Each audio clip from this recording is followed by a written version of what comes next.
Falando sobre filhos. Os homens que têm filhos podem ser prejudicados se forem muitos. Para uma empresa, mais de 3 é muito. E se o cargo for mais operacional ou de salário um pouco mais baixo, pois as empresas que oferecem plano de saúde com cobertura integral, ou seja, pagam seu convênio médico e dos seus dependentes, vão te descartar em caso de empate. Geralmente, esse não é um fator para descarte, mas só para desempate. Mas isso só atrapalha os homens nessa questão. Em geral, pais de família costumam ser bem-vindos, pois entende-se que precisam trabalhar e podem dar mais sensação de estabilidade à empresa. Porém, o fator filho pode sim atrapalhar as mulheres em uma contratação. Crianças menores de 10 anos não costumam ser queridas pelos gestores. Todos pensam que até esta média de idade a criança não se vira sozinha, fica mais doente, precisa dos cuidados da mãe de forma mais próxima, e isso é verdade. Se a vaga exige viagens constantes, é muito raro contratar uma mulher com filhos pequenos. Para vagas sem essa necessidade, as chances são um pouco melhores, mas já sabem, se houver um empate de candidatas, as que têm filhos pequenos serão tiradas do páreo. Até mesmo as recém-casadas, jovens ou nem tanto, sem filhos, sofrem essa discriminação, pois o gestor já imagina que terão filhos e não querem arcar com licenças, atestados e tudo que envolve uma gravidez. Essa é a verdade. Agora vamos ver como amenizar isso. Primeiro, pense em como você se organizará para poder trabalhar. Se não é a primeira vez que trabalha depois de ser mãe, você já deve ter seu esquema. Mas se for seu primeiro emprego pós-filhos, faça seu planejamento. Não espere ter o sim de uma vaga para depois se organizar. Sabe por quê? Porque o selecionador vai te perguntar isso. E se você não der para ele toda a tranquilidade de como isso será para você, esse sim nunca virá. Segundo, pense se a organização que você mostra para lidar com filhos e trabalho é convincente para você. Se for depender de outras pessoas, que isso já tenha sido conversado e preparado. Se for colocar em creche ou escola, defina como será esse transporte e esses horários. Parece óbvio, mas já peguei muitas candidatas que não sabiam como fariam e claramente pensaram na hora em uma solução para dar para mim. Não é para mim ou para qualquer selecionador que você tem que dar uma solução, é para você mesma. Terceiro, se procura um emprego, você precisa de dinheiro ou de realização profissional. No segundo caso, seu caminho está mais adiantado. Se você precisa das duas coisas, também. Mas se for só dinheiro, isso pode ser complicado. Como assim? Sim, o selecionador, o gestor ou qualquer pessoa percebe quando a mãe está com desgosto de deixar seu filho para trabalhar. Tenha isso muito bem resolvido em você para não transmitir esse desconforto na entrevista. Muitas candidatas já me mostraram fotos dos filhos, falaram exaustivamente sobre eles e mostraram que têm preocupação e até pesar em deixá-los com outra pessoa e não participar de sua criação em 100% do tempo. E finalizam o assunto como um fazer o quê? Precisamos trabalhar, né? Desse jeito, não consigo brigar pela candidata, nem passá-la para uma entrevista com o gestor. Então, prepare-se. Arrume sua vida prática para cuidar dos filhos e do trabalho, mas principalmente fique bem com essa decisão. Assuma que trabalhar é importante para você e sua família e pense nos benefícios de voltar ao mercado. Quando for questionada pelo selecionador, passe para ele toda a confiança que você já tem em relação a isso. Explique exatamente como está se organizando e o quanto você está satisfeita com esse esquema. Suas chances aumentam consideravelmente se ele e o gestor acharem que você está disposta a retomar sua carreira e que seu filho terá todo o respaldo durante seu horário de trabalho. Sobre idade. Esse ponto também é bastante cruel, principalmente se pensarmos que nosso país sequer oferece uma aposentadoria satisfatória. Se ainda for jovem, minha dica de carreira é que você tenha um plano para onde quer ir com ela, pois quando estiver mais velho, não vai sentir tanto a discriminação do mercado. Isso porque profissionais com mais de 40 anos costumam ser descartados para cargos de auxiliar ou assistente. Eles conseguem boas posições se firmarem suas carreiras como bons técnicos em suas áreas ou como gestores, e quase não sentem a discriminação do mercado por causa da idade nesses casos. Mas se você já passou dessa idade, está desempregado e não tem uma expertise ou algo que te diferencie de candidatos mais jovens, é muito provável que sinta certa rejeição. O que é que você vai fazer? Para começar, não esconda a idade no currículo. Existem muitas vagas no mercado que colocam limite de idade, e claro que isso nunca é divulgado, pois configura discriminação. Nesses casos, o selecionador pode fazer muito pouco, o gestor não vai aceitar. Então, enviar um currículo sem a idade para ver se convence na entrevista vai ser só perda de tempo para você, além da frustração que poderia ser evitada. Só vai te desanimar. Coloque a idade ou a data de nascimento. Se te chamarem, é porque isso não é importante para a vaga, ou porque até preferem profissionais mais velhos. Você já vai para a entrevista sabendo que isso não é empecilho. Aí sim, você vai fazer de tudo para convencer o selecionador. Como as vagas efetivas são mais restritas, tente ocupações informais. Não fique parado. Vá em busca de alguma coisa que possa usar seus conhecimentos. Vejo muitos engenheiros sendo pagos por projetos, professores fazendo freelas como autores de apostilas, jornalistas fazendo correção de redação, secretárias dando rápidas consultorias de organização de documentos. Mostrar que está ativo de alguma forma dará uma ótima impressão de atividade da sua parte ao selecionador e ao gestor. Todo mundo gosta de quem se vira. Se já for aposentado, coloque isso em seu currículo. As convenções coletivas obrigam as empresas a manterem funcionários próximos de sua aposentadoria no quadro de funcionários, e o tempo dessa obrigação varia de sindicato para sindicato. Se já estiver aposentado, você elimina essa questão. Se estiver próximo de se aposentar, isso pode ser um problema devido à lei que existe para ajudar, mas acaba atrapalhando nesse caso. Aí você pode ter que arrumar trabalhos informais, fazer seu recolhimento como autônomo e se aposentar de fato para então poder trabalhar. Que incoerente, né? Quero comentar também sobre a postura dos profissionais mais velhos em entrevistas. Alguns deixam claro que se incomodam com gestores mais jovens e que depois de certa idade e com a moda, que até já está passando, de promoverem jovens a cargos de gestão, é muito provável que você vai ter um chefe mais novo do que você. Isso tem que estar muito bem resolvido com você mesmo para não transparecer esse incômodo na entrevista. Sobre a vida pessoal. Perguntamos sobre a vida pessoal para conhecer o candidato um pouco mais e para entender o contexto de vida dele e como a vaga oferecida pode impactar. Não se preocupe muito com isso, somente responda as perguntas sem esticar muito o assunto. Isso porque tem gestor que pode se apegar a algum detalhe, muitas vezes irrelevante, como o motivo para descartar um candidato. Morar na casa de alguém que não é da família, criar os filhos da irmã, ter tido filho aos 16 anos. Uma vez, tive que brigar por um ótimo candidato que tinha um irmão preso, e ele foi contratado.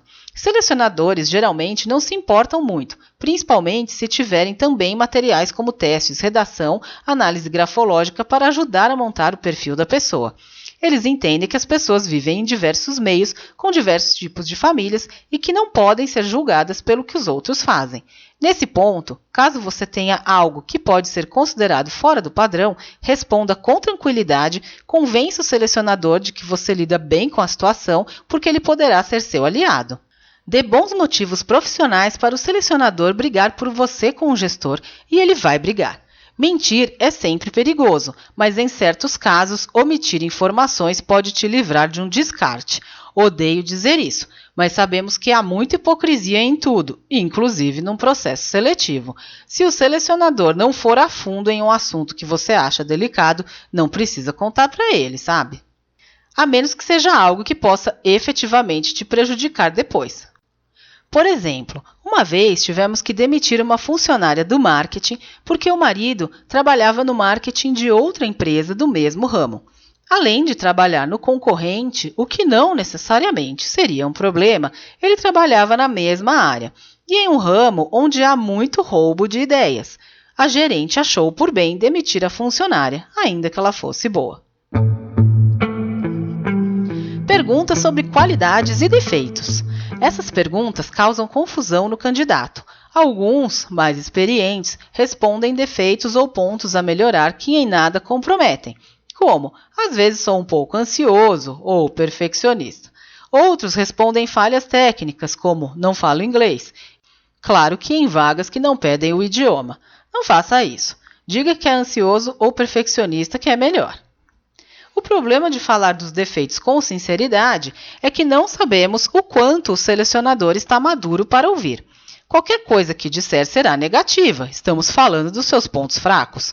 Eles perguntam isso para saber o quanto o candidato se conhece e geralmente estão bastante dispostos a acreditar no que ele diz. Então, cuidado com a sua resposta. Tente amenizar, falando sobre coisas que podem ter menos importância para desempenhar seu papel, e já emende dizendo que está melhorando nisso e que reconhecer já é importante para mudar. Por exemplo, para uma vaga de contabilidade que não envolva gestão, não é absolutamente necessário que a pessoa seja extrovertida. Você pode dizer que é tímido, mas cuidado, porque se você for muito extrovertido, vai ficar muito evidente que isso não é verdade. Uma coisa muito simpática que eu vi foi: não sei me vender. Isso poderia ser mal interpretado, como uma pessoa que não consegue convencer as outras de nada. Mas investigando, descobri que o problema era vender em causa própria, mas que para os outros ela era muito boa. Contratamos para uma vaga administrativa e depois ela foi para a área comercial. Agora, falando sobre pontos positivos. Parece a parte mais fácil, mas nem sempre. Tem muita gente que não consegue falar nada de si e que tem até certo bloqueio com isso, como esta que não sabia se vender, por exemplo. Quando se deparou com esta pergunta, ela travou. Já atendi como coach executivos que não sabiam falar sobre si mesmos de forma pessoal. Falavam tudo sobre suas capacidades técnicas, suas conquistas e negociações, sobre o mercado em que atuavam, mas na hora de falar sobre si mesmos, sequer entendiam a pergunta, o que tinham que responder e para que o selecionador queria saber aquilo. Pense sobre as coisas de bom e também de ruim, por que não, que as pessoas falam de você. Depois, você pode tirar indícios valiosos do que responder na hora da entrevista. Só tome cuidado e aplique certo filtro. Ficou inseguro? Vai na resposta básica. Sou organizado, tenho bom relacionamento, posso ser ansioso, sou perfeccionista. É ridículo. Deixe a entrevista impessoal e deixe o selecionador sem dados valiosos. Mas, se alguns não são capazes de saber o que fazer com a resposta, é assim que você vai para a próxima fase. Se o selecionador realmente quiser saber e tiver certa noção da importância dessas perguntas, ele vai investigar suas respostas. Você poderá, então, falar com um pouco mais de sinceridade, porque provavelmente estará com um profissional mais maduro. A pergunta sobre os próximos 5 anos. Quando perguntam seus planos para os próximos 5 anos, o que você responde? Antes de mais nada, faça a você mesmo essa pergunta. Saiba para si mesmo o que pretende alcançar nos próximos 5 anos. É muito importante para a sua vida saber isso, para você ter um pouco de foco. Porém, nem todo tipo de resposta é bem vista em uma seleção. Então, dependendo da resposta, guarde para si. Por quê? O selecionador ou gestor fazem essa pergunta com a intenção de saber se vale a pena apostar em você. Se tiverem uma resposta como quero ter meu próprio negócio ou quero uma experiência para trabalhar em uma multinacional e a empresa que você está fazendo a entrevista não for uma, ou ainda quero estar morando em Nova York ano que vem, pode ter certeza de que você perdeu a vaga.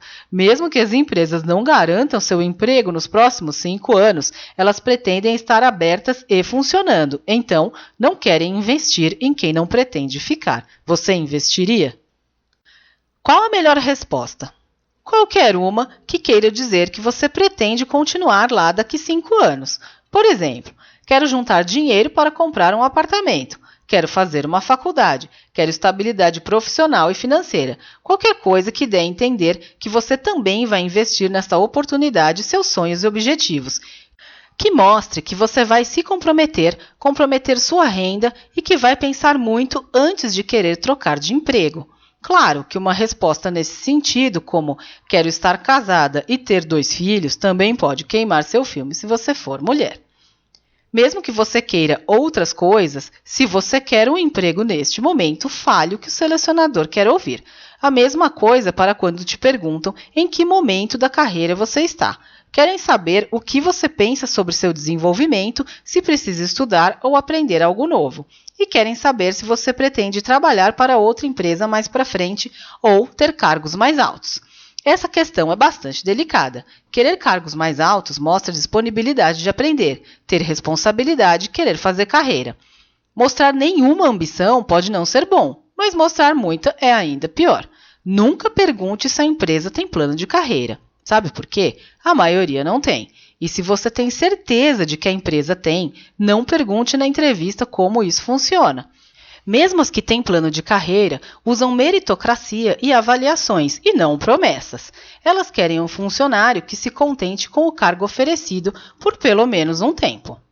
Não pega bem ficar ansioso querendo saber o que vem depois, e pode dar a impressão não só de instabilidade, mas acredite, de certa comodidade. Sim, comodidade. Em empresas sem plano de carreira, as pessoas dão seu melhor para tentar crescer sem uma regra estabelecida. Muitos pensam que plano de carreira assegura um crescimento automático, e não é assim que acontece. Mesmo que você queira saber sobre plano de carreira com a melhor das intenções, porque bem sabemos que há empresas que não reconhecem absolutamente nada em seus funcionários, segure a sua curiosidade. O selecionador e o gestor veem isso como um problema, como uma pessoa que vai ficar insatisfeita e reclamando. Pensam, mal ofereci o prato principal e já perguntam qual o menu da semana toda. O que é entrevista por competências? A entrevista por competência se baseia no passado. Quando o entrevistador demora e investiga suas atividades realizadas, seus projetos e negociações em detalhes, ele está fazendo uma entrevista por competências. Ele pode ainda acrescentar perguntas como: e como você se sentiu ao fazer esse trabalho? Para saber seu limite e suas preferências. Um bom selecionador que conhece este método nem precisa perguntar suas qualidades e defeitos. Ele tira todos de você sem que você perceba. Deixa ele tirar. Esse profissional é experiente e não vai te descartar por detalhes ou bobagens que outros descartariam.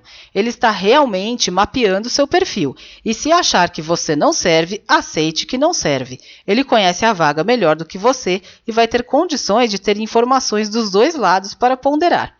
Dê respostas completas, porém objetivas. Se precisar de mais detalhes, ele vai pedir.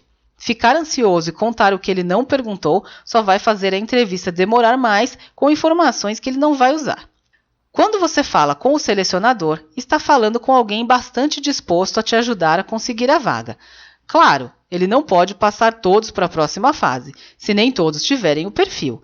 Isso porque o gestor avalia a qualidade da seleção o tempo todo, se ele pede um determinado perfil. E muitos têm uma imagem pré-determinada do perfil ideal. Ele espera que o selecionador siga aquilo. Mas, se você estiver dentro do perfil, o selecionador é seu melhor amigo. Pode até te defender e insistir para que o gestor te conheça, mesmo que não tenha gostado de alguma informação sua. A entrevista com o gestor acaba sendo a mais tensa. Ele não é selecionador, não é acostumado a fazer entrevistas na mesma quantidade e não tem paciência e nem tempo. Objetividade é o principal. Não perca seu tempo nem o dele. Responda as perguntas sem contar muita história para não cansá-lo. Para ele, importa mais a sua parte técnica, pois o quanto mais você souber, menos ele tem que ensinar e as perguntas sempre começam por aí. Mas ao longo da entrevista, ele vai querer saber coisas pessoais. Não porque está tão interessado em você, mas para saber se você vai resolver o problema dele e não se tornar mais um. Tem gestor que faz a entrevista muito rápido e manda contratar. Tem gestor que leva 2 horas e manda descartar. Quanto a isso, não tem regra. O jeito é transmitir segurança, ser objetivo e o mais comum possível. Eles gostam do brilho no olhar do candidato, sim, mas avaliam de outra forma. Se você tiver algum comportamento um pouco diferente, eles projetam isso no futuro multiplicando. Se a pessoa se comporta assim na entrevista, imagina o que estará fazendo em 1 ano aqui dentro, tanto para o bem quanto para o mal. Eles gostam de pessoas dispostas e com alta energia, mas não inquietas e tagarelas. Gostam de seriedade, mas não de pessoas que parecem estar morrendo. Gostam que concorde com eles E ponto. Se precisar da vaga, concorde. Ou seja, eles não são diferentes da maioria de nós. Somente empresas muito modernas ou com um sistema de gestão muito achatado toleram até esquisitices porque estão dispostas a encontrar talentos. Dinâmicas de grupo. As dinâmicas de grupo geralmente são aplicadas para a área de vendas, para cargos operacionais ou que têm uma grande demanda, ou seja, grande número de vagas. É uma forma do selecionador excluir os que não se enquadram no perfil e levar os outros para a entrevista individual. Elas servem para medir a desenvoltura do candidato em uma tarefa em grupo. Então, entenda que mostrar um pouco de estratégia e até liderança podem ajudar. Temos a impressão de que eles vão preferir aqueles que são mais engraçados, falam melhor em público ou têm mais carisma. Dependendo da vaga, isso realmente conta, mas no final acabam optando por aqueles que ficam no meio termo, não são muito quietos nem muito exibidos. Se há uma dica que posso dar para passar em uma dinâmica de grupo, é essa. Avalie rapidamente o jeito das pessoas e tente se manter no meio termo se conseguir. A maioria das pessoas não gosta de dinâmicas, pois é uma forma de exposição na frente de estranhos, ou porque sentem-se ridículos fazendo tarefas fictícias. Então, não se preocupe, tem muita gente na sala tão incomodado quanto você. Tente se habituar e entrar no ritmo. Integre-se o mais rápido possível. Fale com todos que puder. Candidatos estrelas extremamente competitivos não darão muita bola para você. Nisso, você já mostrou ao selecionador a característica deles, que pode resultar em descarte e te dar mais chances. Confiança. Mostre confiança em suas respostas. Transmita tranquilidade. Poucos selecionadores tentam ver além do que o candidato está mostrando, então tente passar toda a serenidade e equilíbrio que conseguir. Para isso, fale consigo mesmo. Por que você quer esse emprego? Imagine-se trabalhando naquele lugar, se tiver informações dele. Pense no quanto pode fazer lá dentro com sua experiência. Com alguns pontos destes alinhados, fica mais fácil encarar uma entrevista sentindo que é a pessoa certa para a vaga. Os bastidores de uma seleção. A análise de pré-requisitos. Como eu já disse, o gestor, quando abre uma vaga, tem um avatar ou uma imagem do candidato que ele espera encontrar. Pode não ser exatamente definitivo para ele conscientemente, mas existe um conjunto de características que ele espera, ou alguém da equipe em quem se espelha como devem ser os próximos integrantes. Adivinhar isso é quase impossível para um candidato. Na verdade, o próprio selecionador tem dificuldades em entender o perfil exato até conhecer o gestor e sua equipe um pouco melhor. Portanto, se o seu perfil não se enquadrar em algo importante, seja pessoal ou profissionalmente, não importa o quanto você seja bom. É uma questão de afinidade com a vaga e não quer dizer que você não sirva para o trabalho. Já tive que contratar uma pessoa totalmente fora do perfil da equipe por causa de uma indicação. Não adianta, ela era ótima tecnicamente, mas se a equipe não abraça ou se o gestor não tem imparcialidade e maturidade o suficiente para fazer os outros aceitarem o patinho feio, a pessoa acaba sendo expelida literalmente. Sobre os preconceitos. Também tem essa questão do preconceito, não podemos ignorá-la. E existem diversos preconceitos por parte dos gestores quando abrem uma vaga, racial, sexual, contra mães e idosos, como já falamos, até os mais absurdos, como data de aniversário e a idade em que a mulher tinha quando teve o primeiro filho. Nessa hora, o papel do RH, caso seja ele o responsável pela seleção, é amenizar esses pontos, negociar com o gestor no sentido de ampliar as possibilidades na busca de um candidato. Sim, porque no sentido social não somos ouvidos pelas empresas, temos que mostrar uma vantagem corporativa em diminuir as discriminações. No caso de empresas de seleção, não há muito o que fazer. Eles podem tentar argumentar sobre o mercado, mas até certo ponto, pois estão falando com o cliente. E geralmente essas empresas somente acatam o perfil, seja ele qual for. Tipos de pergunta e por que são feitas. Perguntas abertas. Exemplo, o que você fazia na empresa anterior? E como? Me dê detalhes desse projeto. Por que foi demitido? Esse tipo de pergunta é investigativa. O selecionador quer saber sobre sua experiência. Fale com a maior objetividade possível, levantando os principais pontos. Se ele quiser saber mais, vai perguntar com mais direção. Na pergunta sobre a demissão, cuidado! Mesmo que tenha tido um chefe muito ruim, mesmo que a empresa anterior fosse quase uma senzala, não fale mal dela. Selecionadores e gestores sempre se colocam no lugar das empresas.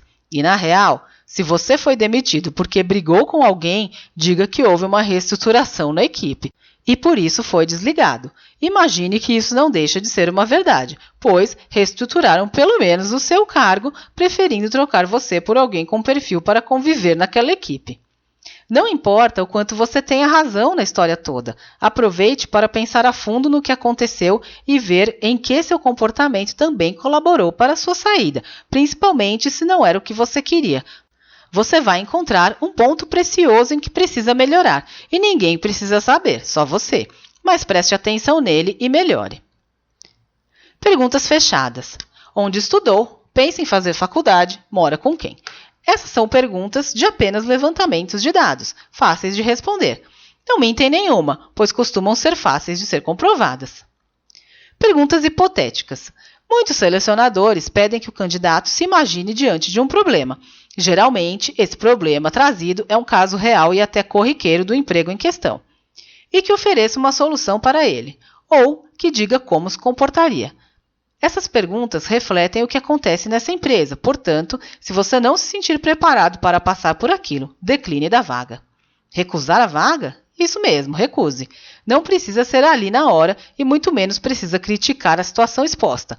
Responda como puder e, se estiver mesmo além de seus limites, diga que não saberia o que fazer. Nisso, o selecionador mesmo já te descarta. Por exemplo, uma compradora júnior, que só costumava fazer pedidos de materiais de escritório, substituiu seu gerente nas férias. Chega para ela uma compra superfaturada de uma empresa que vende imóveis. Ela leva a diretoria e o diretor diz para que compre assim mesmo. O que você faria? Neste caso, estamos falando de vários valores que podem ser imprescindíveis para você.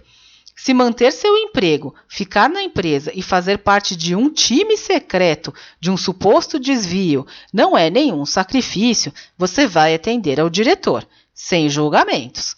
Se a honestidade está acima de tudo, você vai colocar sua posição em risco. De forma geral, este tipo de pergunta em uma seleção espera honestidade, mas nada garante isso. Porém, responder que agiria com honestidade pode queimar menos seu filme do que o contrário. Já soube de entrevistas em ONGs que explicavam na vaga de assistente social que ela teria que obedecer a determinações judiciais com as quais não concordaria, como entregar de volta uma criança pequena a pais violentos, enquanto a criança implora para ficar na instituição. Na entrevista, 8 de 10 candidatas foram reprovadas, apesar de todas terem dado a resposta de que devolveriam a criança aos pais sem discutir. Isso porque a postura delas, a expressão no rosto e o incômodo que elas mostraram já deram a entender que não teriam essa estrutura. Então, conheça seus limites. Se a situação é muito incômoda e fere algum princípio seu, desista educadamente, geralmente por e-mail ou telefone após a entrevista. Se for algo que já é parte de seu cotidiano e suas experiências, ou que está acostumado a fazer de alguma forma, responda com convicção e aproveite, tem muita chance da vaga ser sua. Sobre a pré-seleção. Não esqueça que o selecionador vai definir quais candidatos serão enviados ao gestor. Ele existe para economizar drasticamente o tempo do gestor com entrevistas e para enviar pessoas com perfis o mais aderentes possível. Impressionar positivamente um selecionador vai fazer você seguir no processo. Pedir ao selecionador que ele te passe adiante vai te fazer perder a vaga. Jamais tente apelar para a compaixão do selecionador. Se você não tiver o perfil, quem paga é ele por te passar no processo. Os gestores se irritam por perder seu tempo com candidatos que não atendem aos requisitos que ele definiu, mesmo que esses candidatos sejam muito bons. E se você estiver fora do perfil, mas for excepcional para a vaga, não precisa pedir. O selecionador vai te defender e conseguir pelo menos que o gestor te conheça. Os selecionadores são pessoas comuns e têm de todo tipo. Porém, saber alguns comportamentos básicos pode te ajudar. O detalhista. O selecionador detalhista gosta de saber de tudo que você já fez, investiga até sua vida pessoal e pode ser um pouco invasivo. Você não precisa contar tudo, pode esconder o que quiser, mas não o deixe sem resposta. Responda alguma coisa.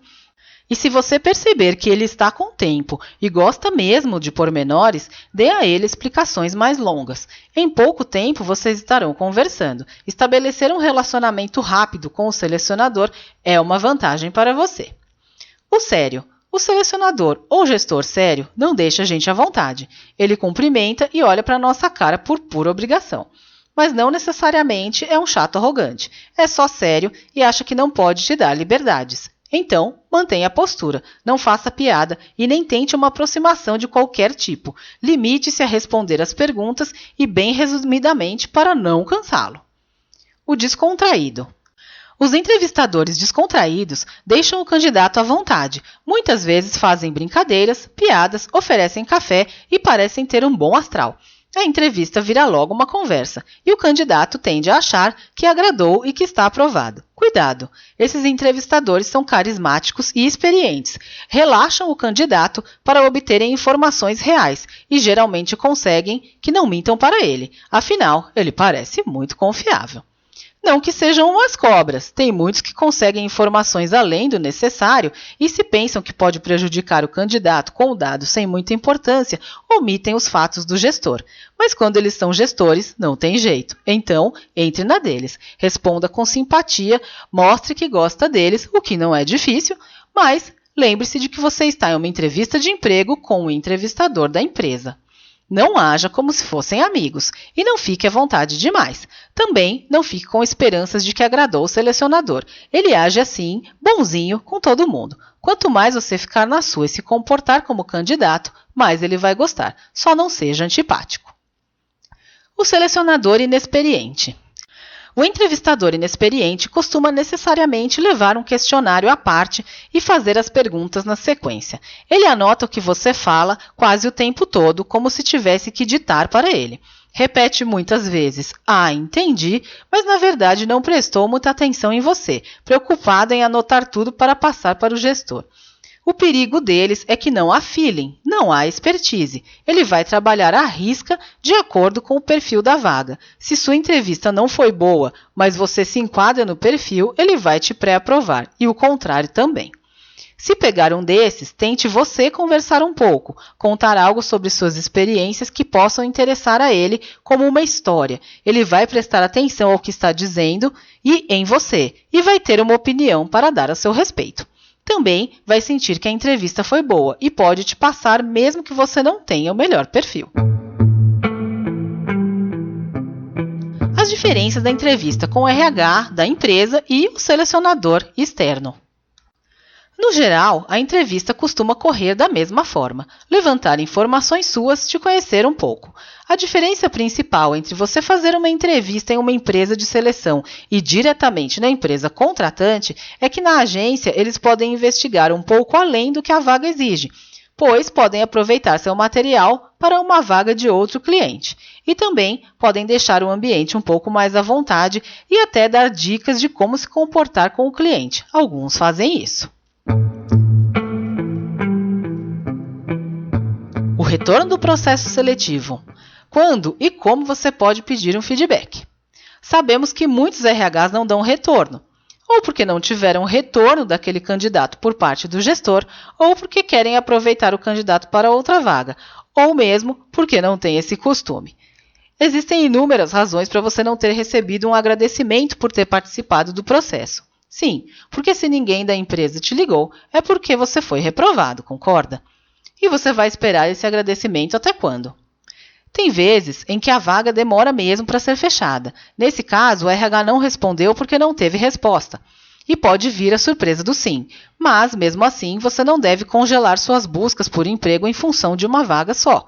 Mas quando se entra em vários processos seletivos, é bom você saber quando esteve em cada um e fazer uma agenda. Se não houve retorno após um mês, você pode fazer um contato por e-mail sem problemas. Se não tiver resposta, pode insistir e ligar uma vez. Mais do que isso, não. Mesmo que digam que a vaga ainda está aberta e que você está entre os finalistas, não procure mais a empresa, a menos que te deem um prazo. Por exemplo, até sexta-feira definiremos. Se na sexta nada acontecer, ligue na segunda. Uma pessoa ansiosa é mais mal vista do que uma pessoa que nunca ligou. Tenha certeza de que assim que tiverem seu nome como aprovado, vão te ligar. Já cansei de contar que participei de processos seletivos sem resposta. Um dos que obtive resposta foi de uma empresa pequena. Com apenas 4 pessoas no RH e uma média de 80 funcionários, me retornaram para dizer que eu não estava aprovada e explicaram os motivos. Uma outra, multinacional, especializada em seleção, com nome forte de mercado e até com fases de entrevistas por telefone com gerentes britânicos e americanos, 3 entrevistas presenciais, desenvolvimento de business plan para o cargo, não me deu retorno algum. Conclusão. Não esperava retorno de nenhuma e tive uma grata surpresa. Parar de remoer a falta de respeito por sua presença em um processo seletivo vai te poupar tempo, energia e disposição para continuar procurando. Se sua área for RH, quando se recolocar, você institui a obrigação de dar retorno negativo a todos os candidatos, como eu sempre fiz nas minhas equipes. Até lá, deixa isso para lá e parte para a próxima. Autoconhecimento e carreira. Para tudo na vida, é importante a gente se conhecer, saber o que queremos, quais os nossos valores principais e como lidamos com problemas e com boas notícias, com o dinheiro e com a falta dele e como são nossos relacionamentos. Isso não é comum. A maioria das pessoas não se conhece, não se avalia, não pensa sobre o que quer de verdade e sobre um propósito. No momento de entrevista em que o selecionador ou o gestor tem apenas alguns minutos para ter uma impressão nossa, quanto mais mostrarmos confiança e autoconhecimento, mais convincentes ficamos. Pense nas pessoas que você conhece. Não tem algumas em quem você confia só pelo fato delas parecerem confiar em si mesmas? Pessoas a quem você é apresentado e já dão a impressão de que conseguem realizar coisas? Acontece o mesmo em uma entrevista. Por mais técnica que se tenha, a comunicação não verbal ainda interfere muito, até nos selecionadores mais experientes. Análise SWOT. Vou propor um exercício bem simples. Já ouviram falar em SWOT? Olha o que significa. É uma ferramenta muito utilizada nas empresas em que se levantam pontos pensando no negócio, sejam positivos ou negativos. Os coaches começaram a fazer isso com pessoas e deu muito certo. Faça agora mesmo sua análise SWOT para ter um ponto de partida no seu autoconhecimento e daqui a um mês refaça para comparar. Quando paramos para pensar em nós mesmos, conseguimos ter mais foco para as coisas que queremos e mais entendimento do que é que nós queremos de verdade. Começando pela letra S, de Strengths. Para nós, forças. Aqui você vai listar suas forças. Como assim? Aqui você vai colocar tudo que você sabe fazer bem, o que gosta e por que as pessoas te elogiam e te procuram. Hábitos que você gosta de ter, trabalhos que tiveram bons resultados. Por exemplo, gosto de ler, tenho concentração, consigo manter o foco, sou simpático, faço amizades facilmente, sou paciente, faço bons controles financeiros, tenho planilha, mexo no Corel, no InDesign ou qualquer outra coisa de boa relacionada a você. Faça uma lista o mais longa possível. O ideal é que tenham pelo menos 10 itens. A letra W, Weaknesses, fraquezas. Neste, você vai fazer o oposto. Vai listar tudo o que não sabe fazer ou que gostaria de melhorar. Por exemplo, não gosto de novidades, resisto à mudança, não tenho organização de tempo, sou ansiosa às vezes, sou nervoso e sem paciência, não gosto e não faço exercícios físicos. Agora a letra T, Threats, que são as ameaças. Calma, eu não troquei. A letra O vem depois mesmo. Aqui você vai pensar em tudo o que acontece atualmente em sua vida ou nas tendências externas que possam te atrapalhar. Exemplos: crise econômica do país, minha área de atuação está sendo automatizada, vou ter que morar sozinho em breve, não tenho dinheiro guardado. E agora sim o O de Opportunities ou oportunidades. Eu prefiro deixar por último uma ala que seja positiva ao invés de terminar com as ameaças. Para finalizar, então, você vai pensar nas oportunidades que estão surgindo, que você pode criar ou aproveitar. Por exemplo, terminei meu curso de Oracle. Conheci um colega que pode me indicar para um trabalho. Estou terminando meu site. Perdi 10 quilos. Vou morar sozinho em breve. Repare que uma ameaça também pode ser vista como uma oportunidade. Enquanto morar sozinho pode ser uma ameaça financeira, também pode ser uma grande oportunidade de amadurecimento. E agora? Agora você olha suas fraquezas, uma por vez, e olha todas as suas forças e oportunidades. Pense em uma forma de diminuir aquela fraqueza, olhando o que você tem de positivo. Se fizer um plano para eliminar ou diminuir uma fraqueza ou uma ameaça que seja, vai entender como usar essa ferramenta a seu favor. Carreira e foco. O fator mais importante para você ser chamado para uma entrevista é ter um currículo que se adeque à vaga. E para ter um currículo adequado, você precisa construir ou já ter construído sua carreira. Tudo, claro, é proporcional à sua idade, formação e área de atuação. O importante é que haja coerência. A formação tem a ver com sua área de trabalho? Se não tem, sua experiência suporta que você tente uma vaga pleno ou sênior mesmo sem essa formação coerente? Existem inúmeras possibilidades de dúvidas, mas vou falar da evolução da carreira ideal. Você escolhe um curso superior, após o segundo ano, larga seu emprego para fazer estágio e tenta uma vaga efetiva ou tenta ser efetivado. Quando se formar, já terá experiência e provavelmente emprego em sua área. Vai aprender inglês ou outra língua. Só depois de uns anos vai pensar em pós-graduação e então vai fazer. Vai conseguindo subir de cargo e salário. Claro que não é assim para todo mundo. Alguns conseguem ter uma segunda língua antes de entrar na faculdade e não precisam trabalhar para pagar por ela. Outros não conseguem abrir mão do emprego para fazer um estágio, então terão que tentar logo uma vaga efetiva. O importante é que você tenha algum foco e não fique trocando de área a cada 2 anos ou entupindo seu currículo com um monte de cursos que não têm sintonia um com o outro. Nem saia fazendo pós-graduações. Vamos falar um pouco então de experiências versus escolaridade. Hoje, a maioria das vagas pede um curso superior, mesmo que aceitem candidatos ainda não formados. Porém, quando falamos da realidade das empresas brasileiras, que não são as multinacionais nem os Googles da vida, percebemos que a experiência é o que mais conta. Se eu levar para um gestor de RH um currículo com muita experiência em folha de pagamento para uma vaga de DP, ele vai gostar muito mais do que se eu mostrar um em que a pessoa fez faculdade e pós em recursos humanos e nunca trabalhou na área, ou tem uma experiência rasa ou de curta duração. Empresas mais estruturadas apostam em investir em pessoas menos experientes, principalmente quando a vaga se refere à atividade fim. Como assim?